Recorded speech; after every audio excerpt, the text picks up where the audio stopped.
welcome back to the podcast. I'm your host, Corey Fonville Foster, and on today, we're going to be talking about the 3 M's of entrepreneurship: money, mindset, and motivation. And to help me dive into this topic, I have the one, the only, Alison Wheeler, who is a business and confidence coach. So let's go ahead and welcome Alison to the podcast. Hi, Alison. Hi, how are you? Thank you for having me on. Oh my gosh, I'm so excited you're here. I was just telling Allison before we started, like we talked like forever ago. And so I'm excited because I remember our first conversation was super great. And I know we're going to have a good talk today. So before we dive into the 3 M's of entrepreneurship, do introduce yourself again. Let people know kind of who you are and your story into entrepreneurship. Yeah, absolutely. Look, I think I've been an entrepreneur for a long time. I started the lemonade stand right back when I was a kid. So I've been down that path or interested in that path for a long time. But my background, I'm an occupational therapist. That's kind of, I guess, where my training started. But I really didn't want to go down the standard path for that. So I had a desire to build something independently, started down that path within that industry, had my daughter, and then my husband started a network marketing company. I became part of that company. I did that for 13 years, reached the pinnacle and the top of that company. No more growth in that company for me. I just couldn't build it beyond I tapped it out and there was no more growth. So it was time to do something different. Stepped away from that and then started just purely building my coaching again, independently of that. So I've been coaching really for probably about 14, 15 years across those years through many different iterations. And that's how we are here today. Oh my gosh, you said I've only been coaching, 14, 15 years. We got some baby coaches listening that are just getting started, some of which have never even had their first client. So I love that we have an experienced coach with us today to kind of talk about some things that I feel like we know we need to talk about, but sometimes we worry about the other things and then we wonder why we're burnt out and why we're stressed and why things are just not being managed well. And that's money, mindset, and motivation. And so I think when we think about mindset as an entrepreneur, that's one of the biggest hurdles people often encounter because they're having those feelings of like the negative self-talk, the imposter syndrome, the what ifs, like what if somebody doesn't want to buy from me? Is this the right thing for me? So when you work with clients, how do you work with them to kind of get their mindset in check? Yeah, look, absolutely. And sometimes it's actually just discovering the talk, right? Like realizing too that's the mind. It's not you. It's your mind. It's the monkey chatter. So, sometimes we'll use brain dumps, sometimes we'll use journaling, sometimes like all different strategies just to get all that out. But then putting into your life structures and controls, and so that because the more space you have, the more white space you have, the less direction you have, the less knowing you have, the more that the mind kicks in. And then also learning strategies, putting in practical strategies for when that comes in. Do you feed the wolf? That is which wolf do you feed? And I always tell my clients, you've got to starve that one, starve the negative thinking and feed the goal, right? Like you've got to feed the goal. That beast has to be the hungriest, and you want to put everything into that focus, but you can't hold two thoughts at the same time. But it's also, you know, when you are in that negative, because it's unrealistic to think you're going to be positive all the time. Like I also think that is a trap. Some people think, oh my goodness, I'm failing because I'm not positive all the time. Well, you're never going to be. So as soon as we realize that, that's a lot easier. Take a lot of pressure off yourself to be, positive. That doesn't mean that you don't talk about positive things, right? But you will have those feelings. They're natural, they're normal. It's whether or not you let them control you. So then strategies, it could be the sooner you recognize that you're in a negative talk or negative funk or whatever in that space, you have to move. You've got to do something, because emotion, emotion, it has motion in it. So you want to move that on through you, out of you. So there's many strategies, and each individual person might have a slightly different one. Like for some people, it's to get outside and just stand with your feet on the grass and ground. For some people, it's go for a walk. For some people, it's more physical exercise. Some people, it's play with the kids, listen to music. But it's worth taking, though, that short break to vary it up than trying to force yourself through, and keep going. You're better to take 2 minutes out, rejig, do something that makes you feel good, and come back. You'll be way, way, way more productive than sitting there punishing yourself because you haven't done this or you haven't done that, or you're feeling terrible or you're afraid. The other part of negative thinking as well is the fear. And any time, I mean, I don't know anyone who on this planet, if you're stretching into new areas where fear does not come up. And if fear is not coming up, you aren't stretching. Okay, now. Right? Like every single time you go into a new space or a new area, or you got to talk to someone that you don't know about what you do. Like we have all this fear that will come up. What are they going to say back to me? Or what if I stuff up what I'm saying, or whatever? And if there's lots of new people listening, truth and honesty, right? Like I'm brand new. Be kind to me. Be nice to me, right? Like I'm new at getting these words out. Can you or practice? The other part too is it's okay to practice, but I would find someone to practice with, not necessarily the people you want to be selling your product and services to. Find someone who you trust to practice with, and practice and role play, and because that will give you confidence.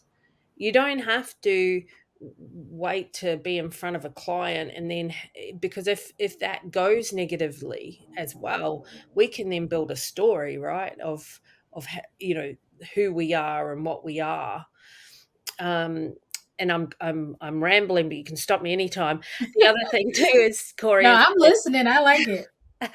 the other thing as well is, when we are story making machines, and when something happens, we immediately make a decision or a conclusion, and we start writing a story, figuratively, obviously. Some people literally, but we do start making a story in our mind. And we need to be very, very aware of what is the story we're creating from something. And generally the impactful stories, right, are when we feel like something didn't go the way that we want, and we start writing a negative story in our mind of what that means. Well, that didn't work, so I can't do that anymore. Or, oh, I'm never going to do that again. It's like, well, what could be a different story? It could be, well, okay, I was brave enough to go and talk to someone about what I do. Okay, it didn't work out as a client. I didn't cross, but what skill am I actually missing? What does that mean that I don't know? What piece of knowledge do I not understand, or where do I not have the wisdom to, maybe you've never sold anything in your life, right? Because at the end of the day, there's still sales involved in that. Maybe your money mindset, you haven't accepted your price points yet, in Yeah. terms of believing your value is what you're pricing yourself as. Because when you say your price is out of your mouth, you need to feel confident in those, which is why practice is important. So mindset's huge. And sometimes I think, as a business owner an entrepreneur, or someone who's building, sometimes I think we get so caught up in the doing, and in the, oh, I've just got to do the next thing, and once I've done this, things will be good. We forget to work on ourselves, and that Yeah. it's so important to be working on our own mindset and ourselves every single day, even if it's only for a short period of time, but every day. Because at the end of the day, you're at the core of your business, and a business will not outgrow the business owner, or your own perception of self, or your self belief, or your self image. If you want your business to evolve, then then that mindset and that self-image and the way you portray yourself into the world, that has to grow and expand as well. Absolutely. I I love how love. you said that in order for your business to grow, you have to grow and you have to constantly be open to that process of growth. And growing is hard, right? What do they call them? Growing pains? Like growing is hard. Getting out of your comfort zone is hard. But I love that. I like for one, first of all, for people listening, like, why did she cut her off? Mindset's a big thing. And I wanted to hear the flow of everything that she had to say because there were so many great gems that were dropped. I love the practical things about like taking breaks, right? So we are not overwhelmed by our thoughts, whether they're positive or negative. Because sometimes those positive thoughts can also drown us to death because we're like, there's just so many things we could do, so many things we want to accomplish. I love the journaling, the brain dump. I love a good brain dump because again, my mind stays so cluttered with things. If I get them out on paper, it just allows me to breathe a little easier. So I love those practical things. And I love that you talked about the fact that if you don't feel uncomfortable, and if you're not having at least some fear in some area, you're probably not pushing yourself enough. And I think that we have those who are pushing but then getting kind of pulling themselves back because they are feeling uncomfortable, and then those who think they're sitting pretty, but that's because they've been complacent and haven't been stretching themselves, and they're wondering why their business is plateauing. So I loved everything you said because I was like, yes, I agree. Yes, I agree to all of those things. So once somebody really sits down and understands their mindset, gets their mindset in check, what are some tips you have around kind of getting them motivated to now take action? Because I can sit and realize, okay, no more negative self-talk, no more, letting my fear stop me. But how do I motivate myself then to take some action? Yeah, absolutely.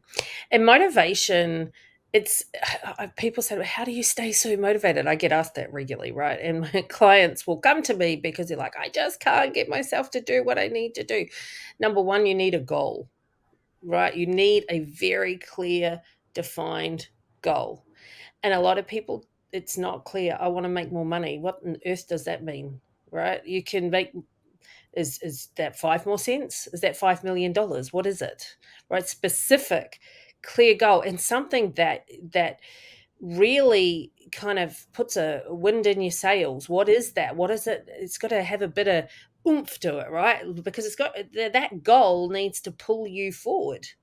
It's got to be out in the future and it needs to mean something to you because that's what will motivate you. That will actually pull you forward.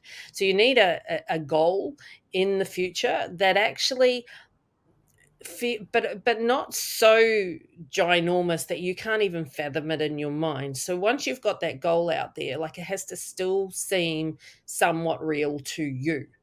Now, that doesn't mean it can't be huge, but it's still, or it could be smaller. It doesn't really matter the size because each individual person's different. So that goal, then you need to do the math on that goal. So if it's a financial goal, you need to do the math on that goal. You need to be able to break it down in the many ways that you can hit that goal. If you want to make $1 million, you could sell, a million um, products at $1 to someone, right? Like there's many ways to do that. If you wanted to do that, to do $1 million, or you sell $85,000 worth of products per month, whatever it is. So break it down. Those things you need to put the stake in the ground in the future because that's where you want to head. And then from there, once you have that goal, you know where you're heading, you've got something pulling you forward. The motivation comes into there's so many things to motivation, but I'll try and give you a few simple ones. Have a daily structure, and then from there's a physical, there's spiritual, emotional, right? So from a physical perspective, whatever you put in your body, make sure it makes you feel good, because if there's things you're putting in your body that are draining your energy, then you will not feel good, right? You will not be motivated. You're not putting that in your body. You're not putting good things in your body for anyone else but you, so that you can stay motivated, right? So if, for example, you're drinking, I don't know, 5 6 glasses of wine each night, you're getting up and you've got a headache and you feel rubbish, how are you going to be massively motivated to achieve that? You just will not, right? You, as an example, if you're um, doing a lot of drugs, it's the same, but there's many iterations to that. Get enough sleep. Sleep is a superpower. So many people sacrifice sleep to build their goal and wonder why. You can do that for short stints, but eventually you fall off, right? And Hmm. also, if you aren't getting enough sleep, you it's almost impossible to keep the wolves away, right? That negative thinking. Yes. Good luck. I can't do that. I don't know about you, Corey, but I cannot keep the wolves in my mind away if I am functioning on 4 or 5 hours sleep. It just doesn't work, right? Hydration. And these seem really simple, but if there's I don't know if you have heard of it, I'm sure you have Maslow's hierarchy of needs, Hmm.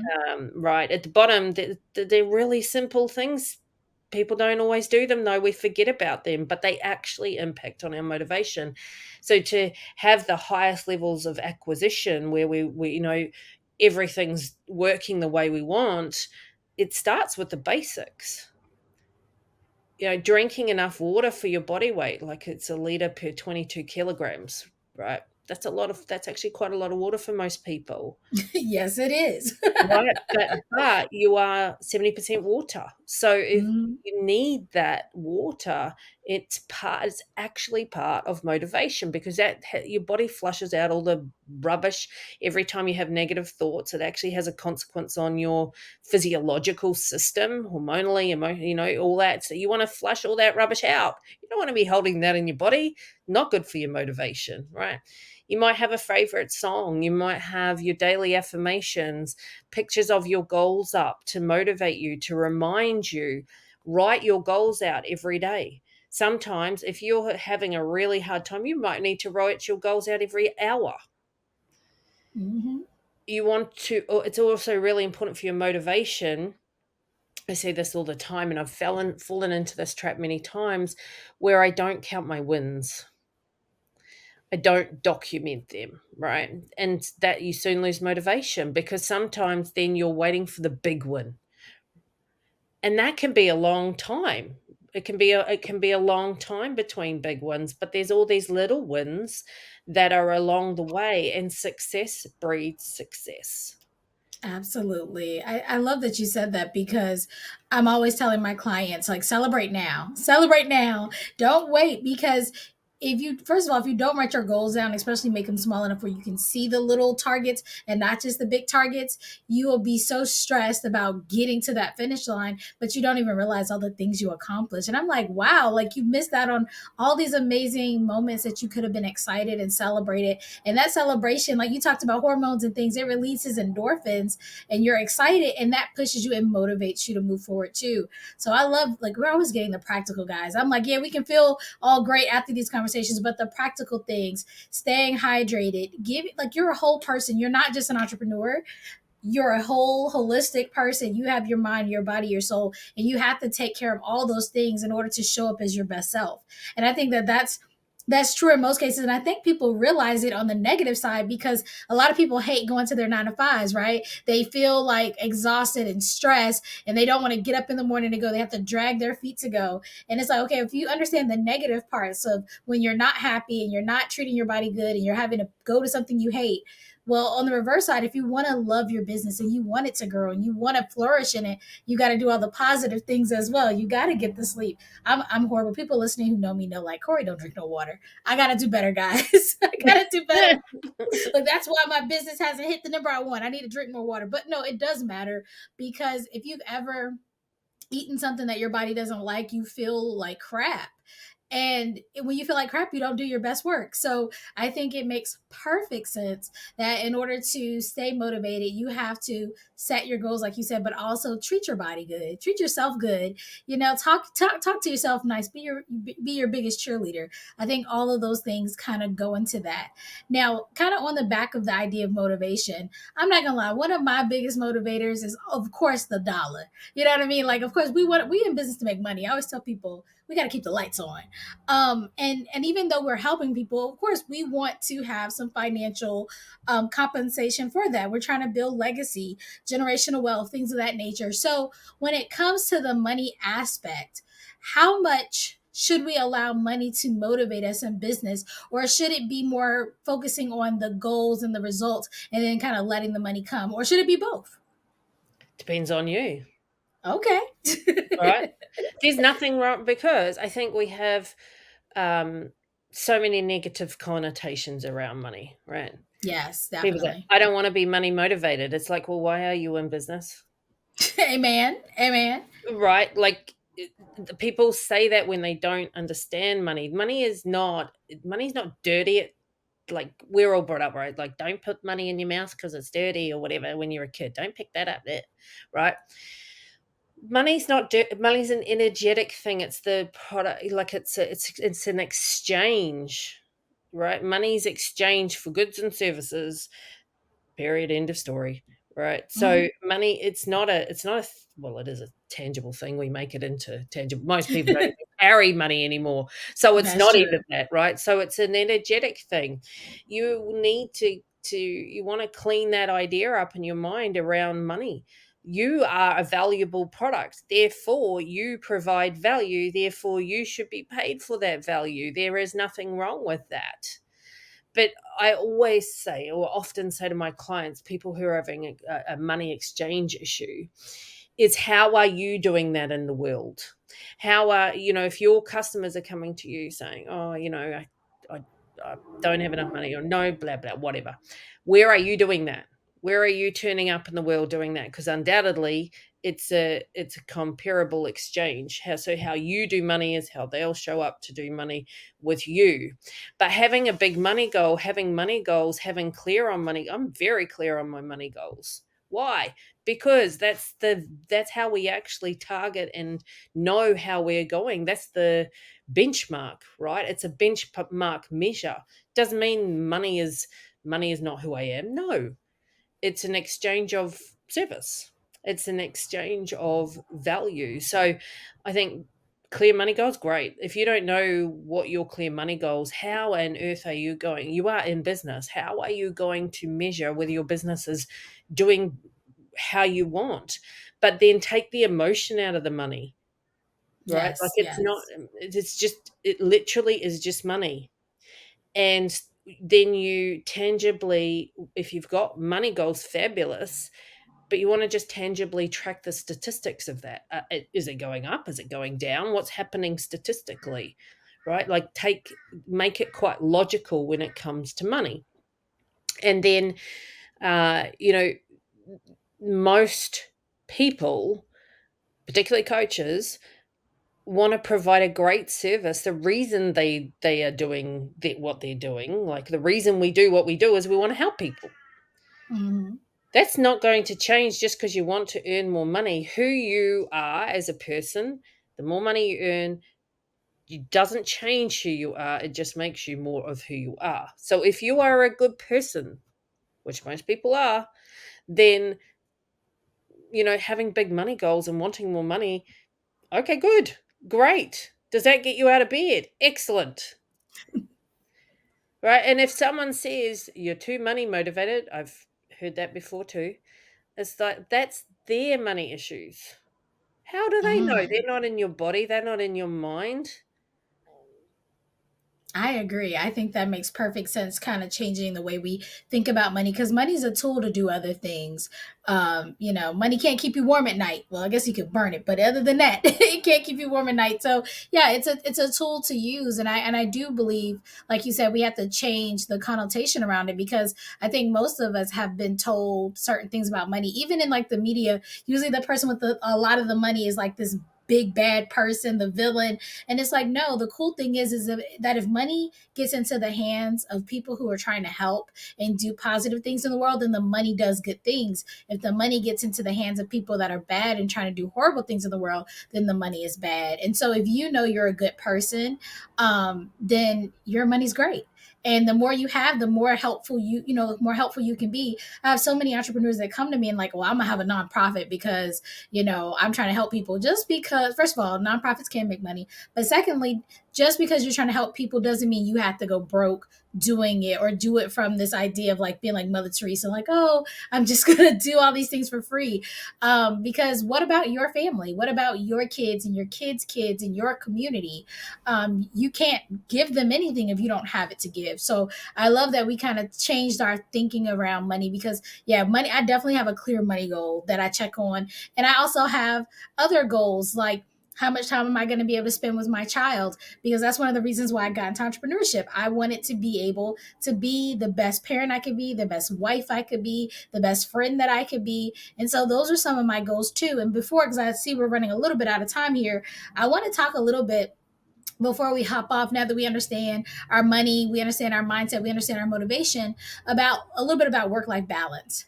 Because I think now that we realize we want to do all these things, we got to figure out how we're going to do it. So when you work with your clients and they're struggling with kind of balancing it all, they're doing all the things, they're wearing all the hats, what are some of the tips you give them to kind of not lose their mind? Yeah, absolutely.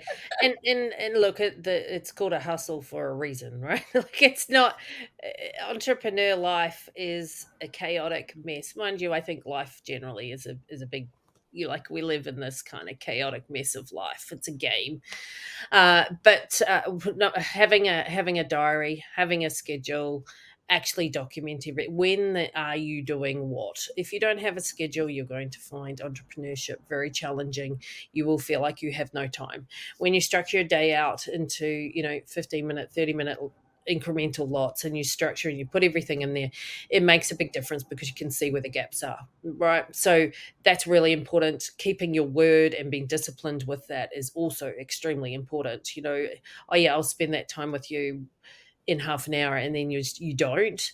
That starts to eat away at your own confidence and your self-belief, because you're not keeping your word. You're going out of ethics. So those things are really important as well. And then know what your values are, so that you can keep to those values and you can schedule it in as well.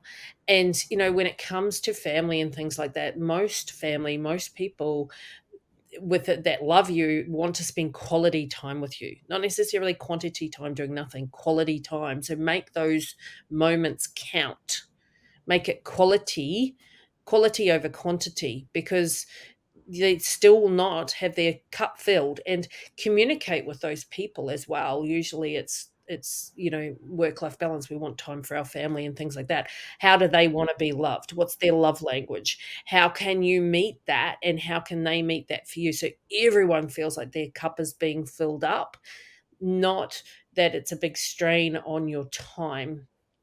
And what are you willing to give up?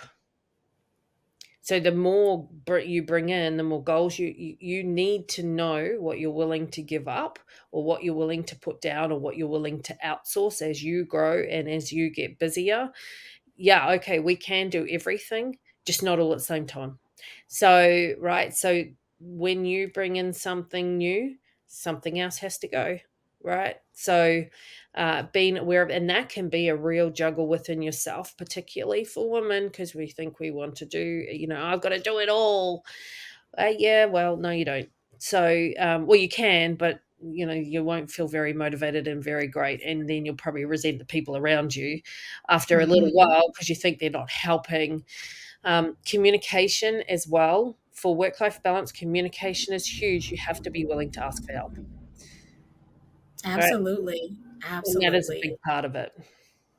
I love that you said that, all that, because I was thinking when you were talking, I was like, I remember one person told me, like, if Oprah can get all this stuff done in 24 hours, I can too. And I'm like, Oprah don't do everything by herself. What you talking about? Like, people compare themselves to like Tony Robbins and those kind of people. They get it done, yes, but Tony Robbins is not doing everything in his business himself. No shade to him or Oprah, but like you said, the bigger your business gets, the more you're doing, you kind of have to decide, what am I going to do on my own? Like, what are those CEO tasks? What are the things that I now need to outsource? That's a part of also making the money, so you can outsource those things. And then I absolutely love you talked about communication, because that was one of the biggest things for me personally that made a big shift, because I realized my kids didn't get like why I was like, I can't talk to you right now. And then like my husband understanding, hey, this is something that I'm doing. This is why. So that when, I had to start meal prepping, I couldn't cook every day. He understood. It's like, okay, well, I'm going to meal prep on Sundays because I care about you guys and I want you to still have great meals and be able to eat what you need to eat. But I also am working on this business, so I don't have time to stop every day and make a home cooked meal. And everybody was on board because they understood. Now, there are days when my son will look at me and say, I wish I had something fresh. But Oh, now, I now, understand. I do the same thing, yeah, right? Like I do yes, exactly the same thing. It's the but that it's the preparation, it's the and the exactly. communication. Yeah. I call it being high maintenance to be low maintenance, where I'm high maintenance for Sunday and I try to get all my cleaning, cooking, all the things. Saturdays are my day to like spend time with the family. And then during the week, I just hammer it out. Like you said, business is a hustle. And then, of course, there are moments where I still spend time with my family, but they know just like most of you have worked 9 to 5s, during the week is business time. So I love that we kind of talked about that. I think, too, there's no such thing as a perfect work life balance. But I think when we look at our lives realistically, like you talked about our goals, and we have clear goals, and then we plan, like you talked about blocking your schedule off, we're able to at least be more successful in life and feel like it's not happening to us, it's happening for us, that we're more in control. So I think that through this talk today, hopefully you got some clarity on your money, your mindset, your motivation, and of course your work life balance. Before we go, because we could talk forever, like this is such a big topic, but before you go, I want to let Alison give us some final thoughts. And also, of course, because she's an amazing coach, I want you guys to know how you can contact her. So, Alison, how can they contact you? And what are your final thoughts? Absolutely. So people can contact me on all my socials, which I think you are putting into the show notes. And they're on the screen. So it's easy. Just reach out to me on my socials. More than happy to book in to have a chat with you. And my final thoughts. It's such a big topic. We've covered so many topics, but at the end of the day, your goals and you are important, and prioritize them, prioritize yourself and your goals, and count your wins, because that will make that's what fuels you. That's your fuel in your tank to continue, is those wins along the way, because sometimes as an entrepreneur, as we know, it can be up and down. So count your wins, be clear on your goals, be committed to your goals, because I know that if you are committed to your goals, you will absolutely achieve them. Awesome. Be committed to your goals and you will absolutely achieve them. Better words have never been said. But I want to thank Alison for being on the podcast. I know if you listened or if you're watching that you got a lot of value out of today. And if this was a conversation that you enjoyed, I invite you to listen to previous episodes as well. And remember, we drop a new episode each and every week. And with that being said, guys, remember, I rock, you rock, we all rock, and we'll talk to you soon.